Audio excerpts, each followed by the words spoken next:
nous ont meurtris et nous questionnent. Comment éradiquer cette idéologie criminelle et ce fanatisme qui attire une jeunesse en manque de repères? Comment rester unis dans l'adversité en évitant la peur, le repli sur soi, la surenchère et la stigmatisation de certaines communautés? Contre le fanatisme et la barbarie, il n'existe aucune recette miracle. Mais nous pouvons nous approprier cette phrase d'Albert Einstein: le monde ne sera pas détruit par ceux qui font le mal, mais par ceux qui les regardent sans rien faire. Oui, pour lutter contre cette barbarie, il appartient bien sûr à l'État de fixer le cap et de proposer les dispositifs législatifs qu'il juge adaptés au plan national et international. Mais pas seulement. Nos communes ont elles aussi un rôle à jouer. Nous savons bien que nous serons meilleurs et plus forts ensemble, les uns avec les autres, les uns pour les autres, et c'est le rôle d'un maire d'organiser dans sa commune le vivre ensemble, dans le respect des règles de notre République.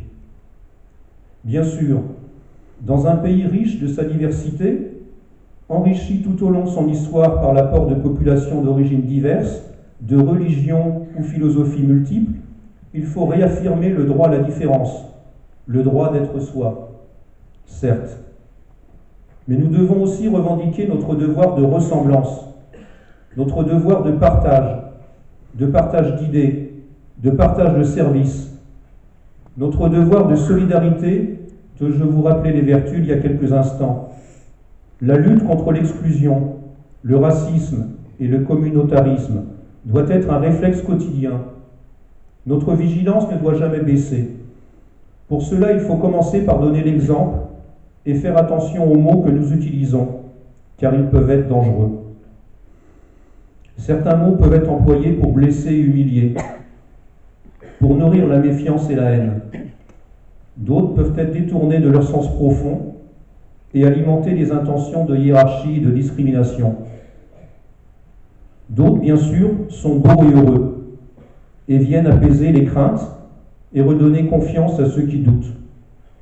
Il faut aussi renoncer à certaines idées toutes faites, expressions ou dictons qui vont vers la généralisation et favorisent l'exclusion et le repli sur soi.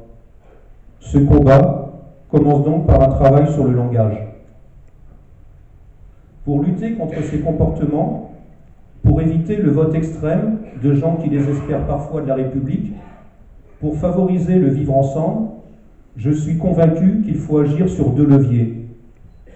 Il faut d'abord offrir à l'homme une accession à la culture. Vous savez, cette chose décriée pour laquelle on dépenserait trop, mais qui permet quand même de sourire au monde, de partager des émotions et de se confronter à des idées nouvelles et donc à la différence. Il faut ensuite faire prendre conscience à l'être humain de la beauté, mais aussi de la fragilité de la nature et du monde qui l'entoure. La découverte de la nature est un extraordinaire prétexte pour se rendre compte de la vulnérabilité de notre condition humaine, au travers des multiples dépendances qui nous relient les uns aux autres, de l'infiniment petit à l'infiniment grand. Oui, le développement culturel et l'attention à la nature sont des fondements essentiels à notre existence parce qu'indispensables à la survie de l'espèce. Ne pas empoisonner le physique, ne pas empoisonner l'esprit de l'homme, ce roseau pensant, pour reprendre le titre du très beau livre d'Axel Kahn. Tout ce que l'on engage dans ces deux domaines est un investissement pour l'avenir. Je suis persuadé qu'il n'y a pas de plus beau message à transmettre et à rendre vivant dans le quotidien de nos enfants. Non, nos enfants ne doivent pas s'habituer à vivre avec la peur, avec le terrorisme. Tant d'obscurantisme peut faire sombrer dans la paralysie ou dans la démesure. Oui, nos enfants ont besoin d'être armés, mais armés de clairvoyance, armés d'amour, de courage et d'ouverture d'esprit. La sensibilisation à la culture et à la nature est loin, très loin d'être le seul remède à tant de haine. Mais c'est par nos toutes petites actions, nos combats ordinaires de chaque jour, que nous continuerons à nous sentir vivants est capable d'unir nos forces. C'est cet état d'esprit qui motive nos priorités à Dole de Bretagne, dans toutes les actions éducatives qui favorisent le vivre ensemble, le respect de l'autre et donc de soi-même.